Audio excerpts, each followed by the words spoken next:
Bon, et nous allons pouvoir reprendre le fil de notre programme. J'espère que vous avez pu profiter de ce déjeuner pour échanger et nouer des contacts intéressants. Nous reprenons donc le fil de notre programme avec cette troisième table ronde dédiée au rôle de l'administrateur indépendant. Donc, je vais inviter nos intervenants à me rejoindre en tribune. Amandine, Marie et Nathalie, vous êtes les bienvenus.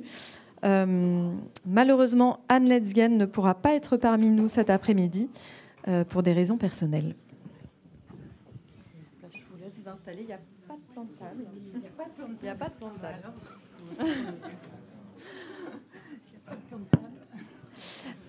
Alors, l'objectif de cette table ronde est de faire le point sur le rôle clé de la gouvernance et plus spécifiquement de l'administrateur indépendant dans l'intégration des enjeux ESG au sein des PME et des ETI et dans l'accélération de cette transition durable et la mutation des modèles d'affaires dont parlait notamment Fabrice ce matin.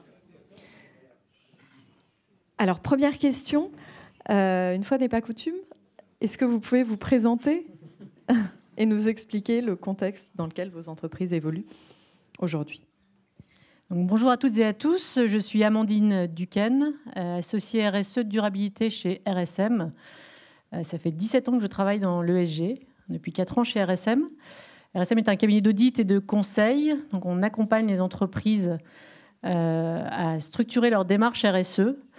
Et en dépassant la simple finalité réglementaire de compliance, de conformité réglementaire, pour vraiment mettre, si vous voulez, la stratégie, la RSE au cœur de la stratégie globale des entreprises. Bonjour à tous, Marie Cornière. Je suis avant tout directrice générale de l'entreprise Copytop. J'y reviendrai peut-être un petit peu dans le contexte. En parallèle, donc, je suis également membre d'APIA et au conseil d'administration. Je suis administratrice dans une ETI française, une belle entreprise familiale de 3000 personnes qui est le premier fabricant mondial de bâtonnets de glace. Voilà. Une belle histoire familiale, hein, notamment. Voilà, et que je vais intervenir surtout avec une casquette de directrice générale Copytop, d'entrepreneur, par rapport à la RSE, puisque donc l'entreprise Copytop, on est spécialisé dans la communication imprimée auprès d'entreprises et que nous commercialisons et nous produisons donc des brochures, des catalogues, etc. Et également donc des objets publicitaires à destination des entreprises et un modèle donc qui a fortement souffert au moment de la période du Covid, hein, puisque pour vous donner un ordre d'idée, donc l'entreprise a perdu la moitié de son chiffre d'affaires sur l'année 2020. Et que cette épreuve a été, j'ai essayé de faire en sorte de retourner cette épreuve en opportunité et que par rapport à cette opportunité, notamment autour de la RSE dont on parlera tout à l'heure pour que je vous explique comment j'ai mis en œuvre ces éléments. Alors, bonjour à tous. Alors, Nathalie Questonner, moi j'ai eu 2 vies, je considère 2 vies professionnelles en tout cas. La première dans l'industrie, où j'étais dirigeant effectif d'entreprise familiale plutôt, où j'étais au capital aussi. Et ce monde-là, en fait, qui était vraiment sur l'industrie automobile, donc sous-traitant et de rang 2, un peu compliqué finalement dans la partie business. J'ai arrêté cette activité-là en 2019. Et juste 2 ans avant, j'ai fait un certificat d'administrateur de société à l'IFA Sciences Po, qui m'a beaucoup intéressée, qui m'a surtout motivée pour avoir des mandats. J'en ai eu rapidement. J'en avais déjà un juste avant, puis j'en ai eu un 2 mois après, même 2 mois après. Donc, et aujourd'hui, j'ai créé 2 sociétés. Une qui travaille sur la gouvernance en tant que telle, qui s'appelle Kerkus et qui fait tout ce qui est évaluation, formation et qui est en lien avec les conseils d'administration. Et l'autre qui est dans la tech, qui est vraiment sur une plateforme sur tout ce qui est compliance. Mais là, je vais intervenir plutôt sur mes casquettes et mes mandats d'administratrice. Alors, j'ai la chance d'être dans une banque, donc je suis présidente de comité d'audit. Je suis aussi à l'initiative du comité développement durable. Je suis aussi dans une PME dans l'aéronautique et dans une ETI du bâtiment. Et puis, je crois que j'en ai encore un autre dans une association qui est celle des conseillers du commerce extérieur, donc celle-ci qui est une association mondiale, quoi. Voilà. Merci beaucoup. Alors, première question. Quel mode de gouvernance avez-vous mis en place pour concilier performance et durabilité au sein de vos organisations ? Et pour élargir un tout petit peu cette question, quel mode de gouvernance avez-vous pu aussi noter en tant qu'administratrice indépendante ? Bon, je vais peut-être répondre sur cette partie de gouvernance par rapport à la PME. Alors, au niveau déjà de la RSE, moi, je considère que c'est véritablement un sujet central et de stratégie d'entreprise. On parlait de durabilité, de pérennité d'entreprise, et que dans l'ESG, il y a le G. Le G, c'est la gouvernance. Et la gouvernance, c'est la manière de prendre aussi les décisions. Donc, comment sont organisées, en fait, au niveau de l'entreprise, la manière de prendre les décisions, que ce soit également, donc bien évidemment, ça peut toucher des éléments d'éthique ou autres, mais aussi d'organisation par rapport à un conseil. Alors, on parlait tout à l'heure à la pause, je parlais avec certains entrepreneurs qui ont des entreprises notamment familiales. Vous pouvez avoir des conseils de famille, le conseil d'administration, un conseil d'administration ou conseil X. Moi, j'ai participé à un conseil qui s'appelle le conseil des veilleurs, par exemple. Je trouve que c'est un mot intéressant puisque il veut bien dire ce qu'il veut dire. Et puis, la direction de l'entreprise. Donc là, moi, dans mon cas, donc on a une organisation d'entreprise donc avec un conseil de surveillance.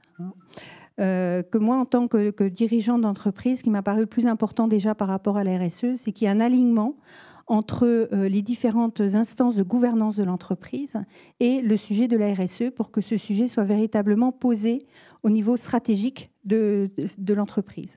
Et donc, qui dit alignement, dit un alignement avec les parties prenantes, les actionnaires, le conseil de surveillance et également le directoire que je préside dans l'entreprise.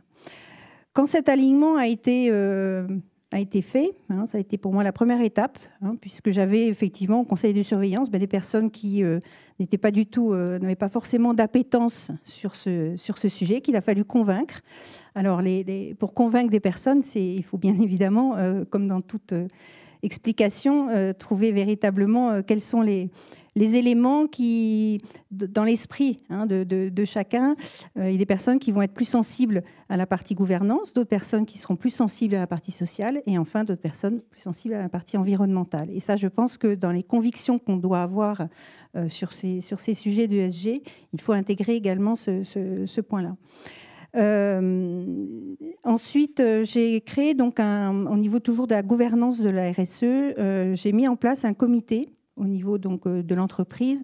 Bon, pour vous donner un peu un ordre d'idée, donc on a 200 personnes, voilà, on a 200 personnes, 25 millions de chiffre d'affaires et répartis sur 45 entités de production en France. Et donc j'ai créé un comité que je préside. Bien évidemment, puisque j'estime que ce sujet, pour qu'il puisse avancer, doit être un sujet porté vraiment par la direction. Et un comité élargi avec des ambassadeurs donc au niveau de l'ensemble des collaborateurs, pour véritablement mettre en place une politique sur l'ESG qui soit co-construite avec les collaborateurs.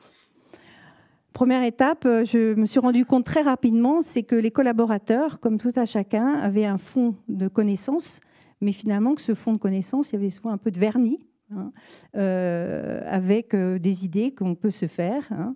Et donc, il y a eu d'abord une grande étape d'information, de communication auprès de l'ensemble des collaborateurs. Donc, on a fait plusieurs réunions pour expliquer, pour faire adhérer également les équipes sur le sujet, avant de continuer la mesure, puisqu'on a mis en place, bien évidemment, un certain nombre de mesures. Alors, on parlait de CSRD ce matin.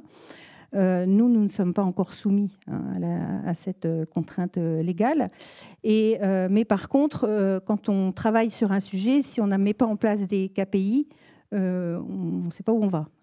Donc, bien évidemment, là, ce qu'on a pris comme décision, c'est de travailler avec une plateforme. Alors, ce matin, lors d'une table ronde, il y avait une plateforme qui était représentée.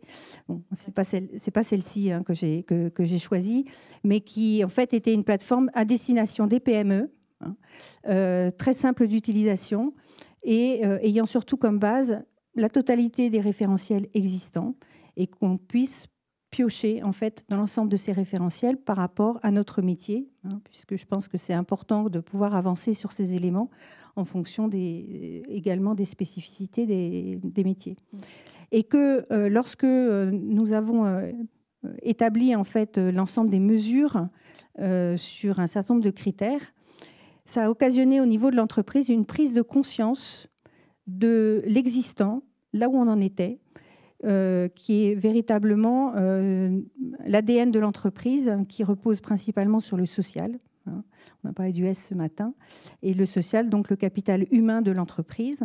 Et que je pense que chaque entreprise peut avoir plus d'importance sur soit le capital humain, hein, ou financier en fonction des entreprises. Ou également, donc, bien sûr, par rapport à l'environnement. Voilà. Par la suite, donc, on a mis en place des plans d'action. Alors, les plans d'action, ce sont des plans d'action qui sont menés à tous les niveaux de l'entreprise pour embarquer, hein, les équipes. Hein. Voilà. Donc, ça, c'est la démarche, hein, de gouvernance qu'on a pu avoir, nous, sur Copytop. Je reviendrai après sur peut-être les incidences métiers aussi que ça implique. Merci beaucoup, Marie. Effectivement, très intéressant d'évoquer non seulement la question de la gouvernance, mais aussi finalement de l'organisation interne et la manière dont tous ces sujets cascadent aussi au sein des équipes et sont portés par des ambassadeurs.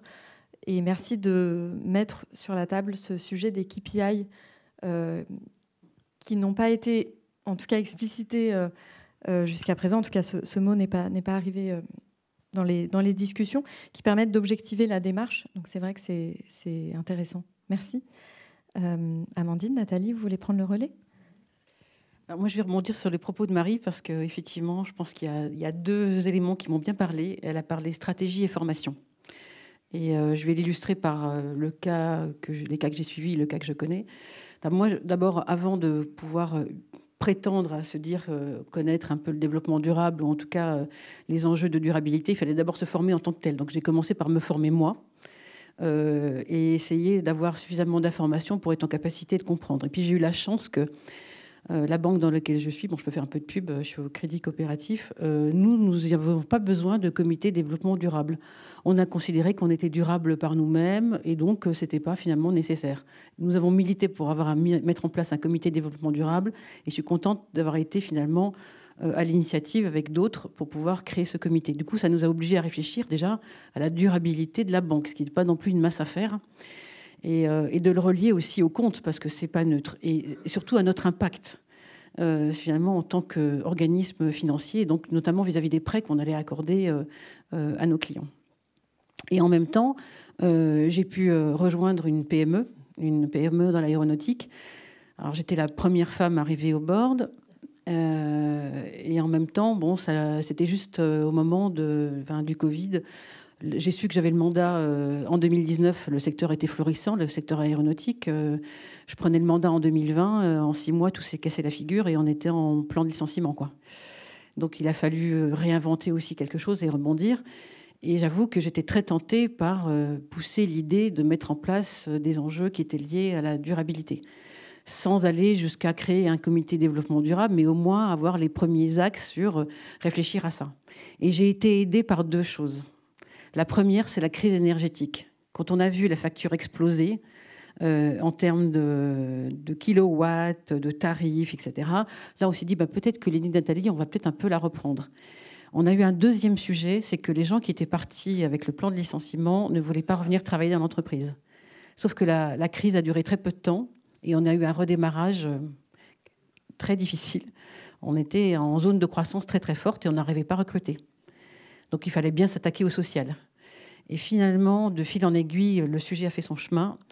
Et je pense que j'ai surtout fait en sorte de faire arriver une deuxième administratrice qui avait plus une casquette sur le social et sur le côté juridique qui pouvait aussi apporter de la valeur. Parce que si on veut être bon administrateur indépendant et qu'on veut porter un sujet seul, on n'y arrive pas trop.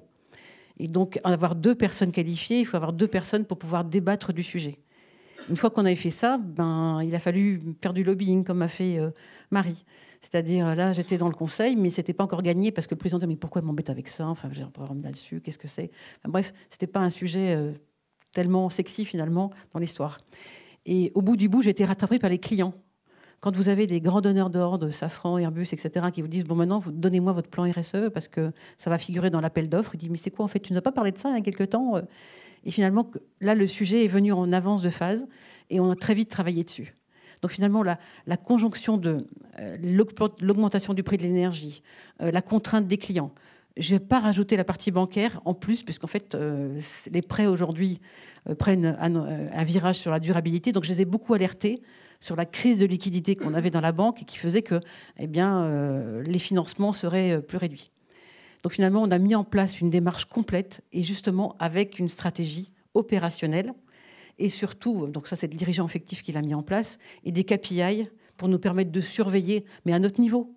C'est-à-dire 3 KPI, on a commencé par 2, par 3, enfin, je veux dire avec une ambition mesurée, et maintenant ça paraît tout à fait naturel, mais on l'a mis dans le modèle d'affaires.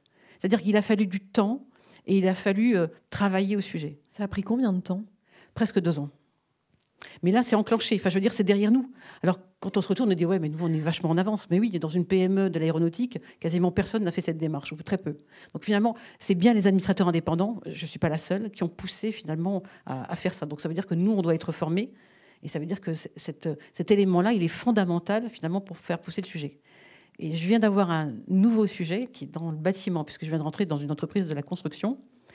Eh bien, même méthode, même sujet. On a la chance d'être 3 nouveaux administrateurs avec 3 familiaux. Et les 3 nouveaux sont convaincus de la partie durabilité. Donc, en fait, on commence la démarche. Donc là, vraiment, on a mis en œuvre plein de choses et on ne lâche pas. Mais on est tous les 3 extrêmement alignés. Et on a une entreprise qui est, somme toute, assez réceptive à l'idée d'aller vers de la transformation, mais de le transformer par la stratégie. C'est-à-dire, on va y aller à notre rythme, mais selon les convictions de l'entreprise et sa propre culture. Parce que sinon, et on va emmener surtout les équipes. Parce que sans mettre en œuvre ça et associer le dirigeant effectif, plus ses équipes, et on va faire par cercle. C'est-à-dire, on commence par finalement le conseil, ensuite les dirigeants effectifs, le CODIR, et puis après, on élargit aux collaborateurs. Et surtout, on fait remonter aussi du terrain cet nombre d'idées. Et je crois fondamental de commencer par la partie S, qui est celle des salariés, parce que sinon, on ne va pas emmener grand-chose. Voilà. Merci beaucoup. Amandine? Oui, je voudrais peut-être juste rebondir justement sur ce que vous disiez, notamment en termes de formation. Dans tous les clients qu'on accompagne pour justement structurer leur démarche RSE, le point central et la première étape stratégique est vraiment de sensibiliser au plus haut niveau. La question de la formation, du sens qu'on va donner à cette démarche, elle est vraiment primordiale. Et toute démarche doit démarrer par une prise de conscience des enjeux, des impacts, mais aussi des bénéfices en fait, que la démarche RSE peut apporter à l'entreprise. L'idée, c'est la gouvernance, les dirigeants sont effectivement, je dirais, responsables de l'information, de ce qui va être dit en matière RSE et des résultats qui en ressortent. Former permet aussi de davantage élargir leur rôle et vraiment de leur donner cette casquette de je suis aux manettes de définir mes engagements, de m'assurer la bonne mise en œuvre, de suivre avec des KPI. Et ça ouvre aussi le champ des possibles sur oui, je dois rendre compte de mes efforts, de mes résultats, mais j'ai aussi cette responsabilité en fait. Et c'est important parce que, in fine, ce qui compte, c'est ce qui va refléter de l'entreprise en matière de performance. Et aujourd'hui, la performance, elle est globale. On ne peut plus décorréler la performance financière d'un côté, la performance extra-financière. Les deux sont intimement imbriqués et il faut être en capacité de pouvoir restituer de manière globale cette performance, ces efforts qui sont faits en matière de RSE. Et si on ne forme pas, on ne sensibilise pas en amont des démarches, en fait, le sujet ne va pas percoler en fait, dans l'entreprise. Et on parlait aussi ce matin de transmission. La RSE, il faut qu'elle survive à tous les mouvements, les événements qu'une entreprise rencontre. Et c'est un petit peu, si vous voulez, l'image du sachet de thé dans l'eau chaude. Hein. La RSE, c'est vraiment ça. Elle doit venir se diffuser partout, mais en commençant par le haut. C'est vraiment le parti pris que l'on a quand on vient enclencher ce type de démarche chez les clients. Merci beaucoup. Très bonne transition vers la question suivante, même si Nathalie l'a un petit peu effleuré déjà. J'aimerais qu'on approfondisse un peu plus ce rôle de l'administrateur indépendant pour porter ces enjeux ESG. Comment est-ce qu'il peut réussir concrètement à fédérer autour de ce sujet, fédérer les différentes parties prenantes. Nathalie, vous évoquiez à l'instant votre expérience récente dans le bâtiment et le fait d'être 3 administrateurs indépendants alignés pour porter la voix et évangéliser autour du sujet. Donc je comprends que ça marche plutôt bien, mais toutes les configurations ne sont pas forcément celles-ci. Donc comment est-ce que vous parvenez à fédérer et comment est-ce que vous aidez à enraciner ces engagements dans la culture d'entreprise sur le temps long, comme vous venez de l'évoquer, Amandine? Alors, je pense que la première démarche, c'est de s'accorder sur la stratégie, en tout cas d'abord sur la trajectoire. Parce que nous sommes sur la trajectoire, exactement ce que disait Marie.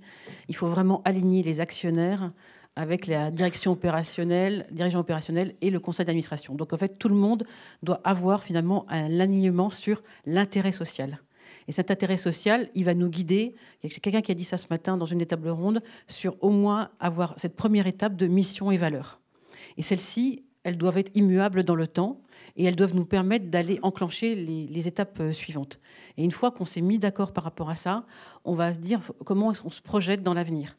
Quelle trajectoire on imagine pour l'entreprise. Je parle vraiment volontairement de trajectoire plutôt que de stratégie. Pour moi, la stratégie, c'est la mise en place opérationnelle de la trajectoire. Et ça, pour le coup, c'est vraiment complémentaire. Donc chacun son rôle, chacun sa mission. Il ne faut pas confondre les deux. Et une fois qu'on est bien accordé avec ça, c'est-à-dire d'avoir un plan de travail. Et ce plan de travail, on ne va pas y déroger et on ne va pas lâcher l'affaire. Donc, on ne sait pas mettre en place des KPI si on n'a pas cette trajectoire.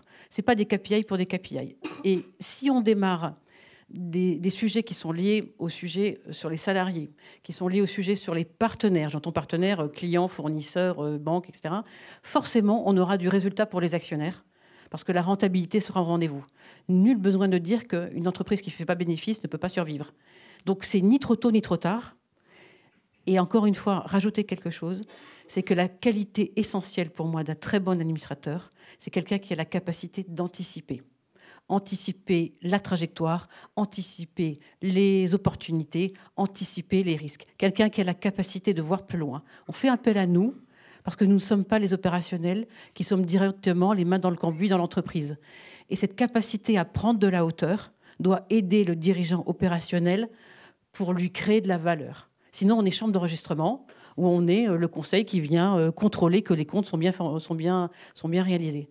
Encore une fois, je pense que APIA, IFA, etc., tous ces organismes qui sont là pour échanger, pour former, c'est essentiel pour pouvoir avoir une gouvernance de qualité auquel toute entreprise a droit.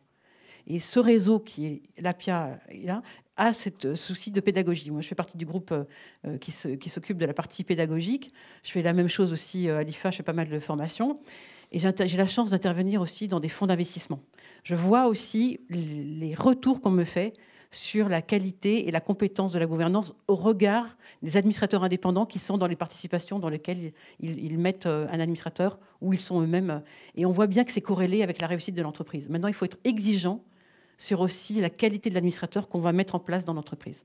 Et ça va aider, je pense, à augmenter la performance en tant que telle, durable et aussi financière. Voilà. Merci. Marie, vous vouliez réagir? Oui, je voulais peut-être rajouter sur le fait de convaincre par rapport à cet alignement avec les actionnaires et surtout donc un conseil sur la RSE. La notion de ROI est primordiale, puisque c'est quand même ce qui anime beaucoup les chefs d'entreprise, et que la RSE et les ROI, c'est hyper facile à trouver dans toutes les PME. Que ça soit sur des points de consommation d'eau, que ça soit sur le recrutement et le turnover. Enfin, les ROI par rapport à toutes les actions qui peuvent être mises en œuvre par rapport à la RSE sont immédiats et sont très facile à quantifier. Hein. Donc, quand on dit, voilà, ça prendra peut-être des années. Hein. Je crois que les points d'évolution, c'est aussi les petites rivières qui font les grands fleuves. Et que, notamment, quand on est dans des PME, on a besoin de résultats immédiats aussi, de résultats concrets. Hein, pour pouvoir faire avancer la machine, embarquer les équipes sur des résultats et sur des réussites, hein, ce qui est important également dans ce genre de démarche. Merci. Amandine, c'est vrai que je posais la question de l'administrateur indépendant, mais on peut aussi élargir cette question au rôle du tiers, le rôle que peut jouer un tiers auprès de l'entreprise. Peut-être que vous voulez nous en dire un petit mot ? Oui, effectivement, on a la chance, je dirais, d'être aussi, avoir cette casquette d'expert et de travailler aux côtés justement d'administrateurs indépendants, de dirigeants. C'est aussi un moyen pour eux de s'appuyer sur nous. On a ce rôle un petit peu d'éclaireur, de guide. On voit bien, on en a parlé depuis ce matin, la réglementation extra-financière est quand même très conséquente, elle peut être très complexe. Et on a ce rôle, nous, de venir décrypter cette réglementation, de venir la simplifier. Vous plongez dans les textes aujourd'hui, ils sont tous sauf opérationnels. Donc il y a bien nécessité de venir transposer ça aux contraintes, au monde de l'entreprise, à la vraie vie. Parce que ceux qui ont fait ces textes ont des super objectifs. Mais quand il faut le mettre en application, c'est un autre sujet, réellement. Donc on a vraiment, nous, ce rôle vraiment de venir éclairer, guider, orienter et décrypter cette réglementation, ces objectifs. Et puis on parlait de ROI. Je pense que avec les experts, quand on travaille, aujourd'hui on parle beaucoup de double matérialité. La double matérialité permet de mettre en lumière les risques, mais aussi les opportunités des entreprises. Et effectivement, il y a plein de choses que les entreprises font bien, y compris dans les plus petites. Elles n'ont pas à rougir de ce qu'elles font en matière de RSE. Et le fait de pouvoir aider à valoriser, et de manière objective, sans tomber dans le greenwashing, de ce qui est fait positivement. Et a fortiori, quand on travaille, ce qui est encore plus intéressant, c'est quand on travaille sur des doubles matérialités sectorielles, avec des fédérations, des filières. Et bien là, c'est aussi l'occasion de partager les bonnes pratiques, les meilleures pratiques du marché, mais aussi de donner plus de voix à vous, administrateurs, avoir une voix plus forte aussi vis-à-vis des instances qui sont en train de produire de la réglementation, parce que ce n'est pas fini. Demain, il y a des normes sectorielles qui vont sortir. Et donc pouvoir avoir ce porte-parole parce que vous aurez travaillé collectivement, c'est toujours intéressant d'avoir cette approche-là. Et puis enfin, c'est effectivement la possibilité de travailler, je dirais, sur tous les métiers, toutes les pratiques de l'entreprise, de venir travailler sur comment concrètement la RSE va servir l'innovation. Parce que la RSE, c'est pas juste la RSE, elle est vraiment imbriquée dans les métiers. On a travaillé avec une entreprise qui fait du mobilier pour la restauration. Et parce qu'on a travaillé sur son empreinte carbone, parce qu'on a travaillé sur l'empreinte carbone de ses produits, il en est arrivé surtout à venir créer une nouvelle offre de leasing de mobilier de restauration. Et donc, on voit bien que ça sert vraiment toute la chaîne de tout le business de l'entreprise. On parlait tout à l'heure de marque employeur. Aujourd'hui, 2 candidats sur 3 lisent le rapport RSE d'une entreprise avant d'envoyer son CV. Donc, on voit bien que même si on propose des super jobs, des super salaires, le sens, le caractère responsable, durable de l'entreprise, il faut aussi le mettre en avant. Il faut le valoriser, en fait. Et puis, enfin, il y a peut-être aussi le côté purement business où effectivement la RSE devient un petit peu ce qu'on appelle le license to operate. On n'a plus le choix que de montrer patte blanche dans ce qu'on fait en matière de RSE. Et pour ça, pouvoir accompagner les directions, accompagner les administrateurs pour cibler les meilleurs sujets et valoriser objectivement, c'est toute la complémentarité qu'on peut avoir aujourd'hui.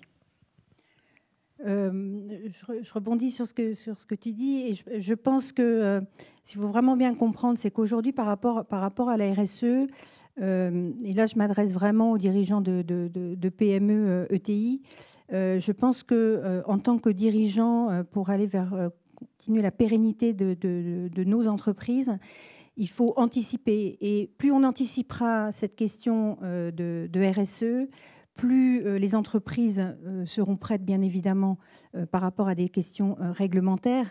Mais surtout, c'est bien comprendre que, de toutes les manières, c'est véritablement une opportunité, et avant tout une opportunité de business par rapport aux clients, par rapport au marché, par rapport au monde qui a évolué. Et qu'il faut véritablement prendre en main ce sujet-là, mais le prendre en main à la hauteur de la taille des entreprises. Véritablement, et par rapport à l'ADN aussi de l'entreprise. Tenir compte bien évidemment de l'ADN de l'entreprise. Et si je parle de l'ADN de l'entreprise, c'est que souvent, quand on parle RSE, quel que soit le pilier, on parle contrainte, on parle impact négatif. Moi, en interne, je parle surtout d'impact positif. Alors, pourquoi est-ce que je parle surtout d'impact positif? Parce que je considère que c'est toujours beaucoup plus facile de s'améliorer sur un point où on est bon plutôt que de s'améliorer sur un point où on a des difficultés. Et que l'impact, si vous améliorez fortement votre impact positif, ça apporte également des résultats. Et l'amplification des résultats, c'est on augmente les impacts positifs et on diminue les impacts négatifs. Si je prends sur l'exemple de Copytop, quand on a fait nos mesures et toute notre analyse sur ces sujets-là, sur un point précis, un des points clés du business model, c'est notre mode de production, puisqu'on est en mode de production donc local au maximum, et que nous avions donc 55% de notre production qui était en production locale, et 35% en production centralisée dans notre atelier, puisqu'on a 40 centres de production répartis en France et sur Paris, et un gros centre de production à Aubervilliers, et puis à peu près 10% de notre production que l'on sous-traite. Et donc, on avait donc une partie de production à un peu moins de 54% en fait en production locale, et que cette production locale, on a décidé de la monter à 60% sur 2 ans. Aujourd'hui, on est à 62%, et que je sais qu'on pourra continuer avec des choix, bien évidemment, des choix de machines, notamment pour pouvoir produire plus localement pour nos clients, pour augmenter en fait cette particularité qui fait partie du business model de l'entreprise, de produire à proximité des clients. Je pense que Amandine a donné une bonne initiative là sur la partie innovation. Je suis assez d'accord avec ça. On a parlé un peu ce matin, et d'ailleurs c'était le cas dans les jeans, c'est-à-dire c'était vraiment une innovation de se dire je revois les choses mais complètement différemment. Et c'est à nous en tant qu'administrateurs d'être aussi finalement dans ce challenge bienveillant qui va permettre finalement de donner lieu à l'innovation. Moi j'ai un exemple qui date d'il y a quelques semaines où effectivement je me déplace dans une des filiales où il y a un conseil. Et on avait fait un conseil il y a plusieurs mois, on avait challengé de façon importante et j'ai senti très en retrait par rapport à ça. Pourtant, une filiale qui ne marche pas trop mal. Mais on a estimé qu'ils n'avaient pas pris justement ce virage durabilité et on les sentait en capacité de le prendre. Ils étaient très, très réticents. Là, la direction opérationnelle. Une filiale d'un des groupes dans lequel j'interviens. Et donc, on est reparti un peu dépité parce qu'on a senti qu'il n'y avait pas d'accroche. Enfin, je veux dire, on s'est dit le chemin va être vraiment long et ils vont peut-être vraiment pas le prendre. Donc, il va peut-être leur laisser du temps au temps. On était parti sur ce concept-là. On est revenu 3 mois après. Ils ont renversé la table. J'avoue qu'on a été bluffés en disant finalement, on a réfléchi, on a appelé un consultant, on a revu complètement des process, on a imaginé une nouvelle gamme et une nouvelle offre. Enfin, je veux dire, rien que déjà l'initiative, ils n'avaient pas certes mis en forme, etc. Mais le fait d'avoir semé et d'avoir dit, finalement, ils ont mis le temps pour réfléchir, alors que nous, on pensait que ce n'était pas le bon moment. Et on s'est dit, on ne va pas réinsister parce qu'on sent qu'on va les braquer. Et finalement, ils avaient ressaisi la balle au bon. Donc, quand bien même on pense qu'ils ne sont pas mûrs, je pense qu'il faut essayer. En tout cas, c'est à nous, en tant qu'administrateurs indépendants, de faire cette démarche et d'avoir cette proactivité et de se montrer très engagé sur le sujet. Voilà. Un peu l'étincelle qui pousse à à la réflexion, voire à la réinvention de certains modèles d'affaires. Et je pense que la réinvention de certains modèles d'affaires sont beaucoup plus faciles dans une PME que dans des grands groupes. PME, on a des petites barques. C'est beaucoup plus facile.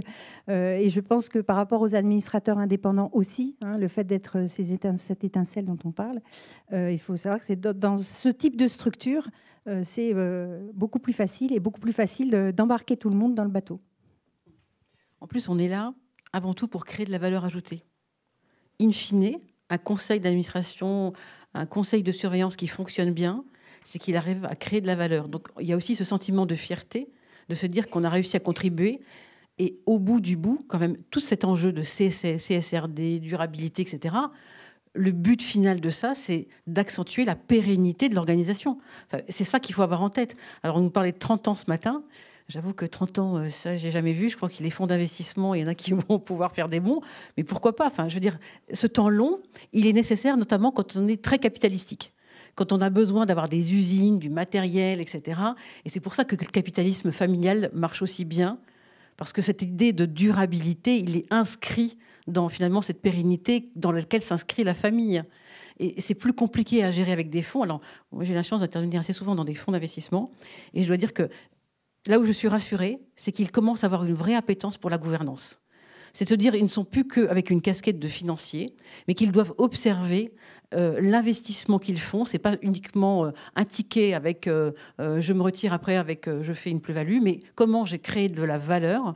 Et surtout, des fois, ils sont plusieurs fonds, donc ils doivent s'entendre aussi.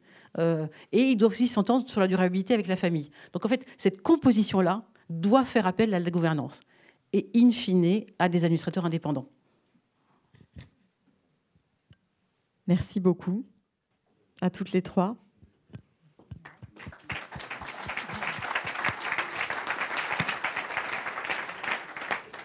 Alors, est-ce qu'il y a des questions ou des remarques dans la salle? Oui, je vois que nous avons une question de monsieur.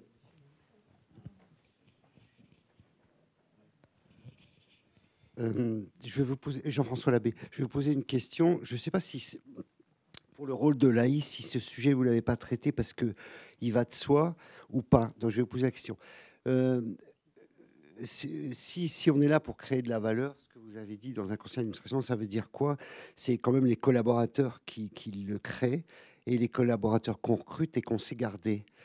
Et il me semble que l'ESG, pour un conseil et l'administrateur indépendant, c'est une formidable opportunité de créer le projet d'entreprise et de créer du sens dans l'entreprise. Toutes les enquêtes montrent, il y a 10 ans, c'était la rémunération, il y a 5 ans, c'était l'autonomie que donne mon dirigeant, et maintenant, c'est le sens au travail. Tout niveau confondu. Toutes les enquêtes montrent que c'est ça le premier facteur de motivation. Et pourquoi vous n'avez pas fait le lien entre l'ESG et le sens donné au travail, donc notre capacité à garder les bons collaborateurs et à les attirer? Vous n'avez pas parlé des collaborateurs. Donc, pourquoi? On l'a un petit peu évoqué ce matin, quand on a parlé sur la du partie, peut-être que les collaborateurs, donc sur la partie qu'on a évoquée là par rapport aux administrateurs indépendants, c'est vrai que les administrateurs indépendants, de toute manière, ont effectivement ce rôle au niveau ressources humaines.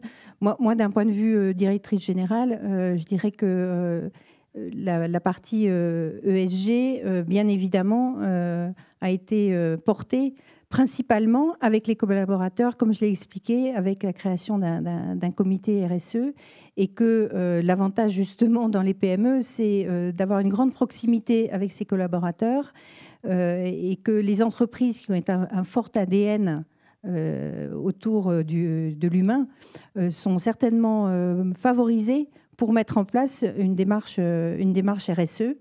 Voilà, ça c'est clair. Et que dans les opportunités de la RSE, bien évidemment, le fait de pouvoir conserver des collaborateurs avec de fortes compétences et qui correspondent au capital souvent numéro 1 des entreprises est primordial, et d'attirer également les nouveaux talents. Dans la formation, moi j'ai pu constater qu'effectivement, dans mes collaborateurs, les collaborateurs qui ont moins de 30 ans sont déjà fortement impliqués bien évidemment sur le sujet, mais ont également besoin aussi de formation pour pouvoir faire partie de cette aventure dans l'entreprise.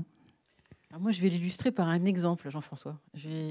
Dans ma petite PME, là, on faisait systématiquement le conseil d'administration commencer par les finances, les ratios, tous les ratios financiers, que le financier, le BFR, etc. Depuis qu'on a mis en place une vraie démarche sur la durabilité, nous commençons tous les conseils d'administration uniquement par les RH. On a un point sur les RH, sur les talents, sur les postes vacants, etc., avec tous les KPI qui vont bien. Et on commence par les ressources humaines. Et je pense que c'est un des marqueurs forts, puisqu'on a acté que finalement la partie RH, le capital humain venait avant le reste. Et ça, c'est aussi parce qu'on a mis en place aussi, même dans une PME, un comité d'audit et des comptes qui se réunit 2 fois par an et qui, à un moment donné, rebalaye vraiment à fond toute la partie financière. Et du coup, le conseil, il est un peu dégagé de ce sujet-là et on traite vraiment de la stratégie du capital humain et de la trajectoire qu'on va devoir suivre et des plans d'action pour rester dans nos indicateurs. Voilà. Donc, cette démarche d'organisation autour du changement de business et du modèle d'affaires, on l'a organisée pour le structurer, pour répondre à cette attente. Voilà. Puis juste si je peux compléter aussi, la stratégie RSE, oui, elle doit être impulsée, sponsorisée, portée par la direction, par les dirigeants, mais elle doit forcément, indéniablement, s'appuyer sur un comité de pilotage qui doit être représentatif de l'entreprise. Et la CSRD pousse encore plus, parce qu'on est sur une vision 360 de l'entreprise et qu'il faut des contributeurs partout. Donc on ne peut pas faire sans effectivement les collaborateurs pour que la démarche prenne, en fait. Merci. D'autres questions? Oui, Émilie? Oui, une question pour Copytop, un petit peu provocatrice, je m'en excuse à l'avance. C'est donc Fabrice Bonifay ce matin nous posait la question de la raison d'être de son activité et de son caractère essentiel. Donc vous nous avez dit que votre secteur d'activité, ce sont les brochures publicitaires, qui sont certainement essentiels, mais on a aussi eu Bayard qui nous a parlé de comment diffuser, continuer à diffuser le savoir, l'imaginaire, en imaginant que le papier sera peut-être plus là demain. Et donc j'étais très curieuse de savoir comment vous avez orienté votre première étape d'ESG, sur quoi ça a porté, et ma question qui est, demain, est-ce que les entreprises vont continuer à utiliser ces supports? Est-ce que vous, en tant que dirigeante, c'est votre volonté? Est-ce que vous pensez à autre chose? Enfin, voilà.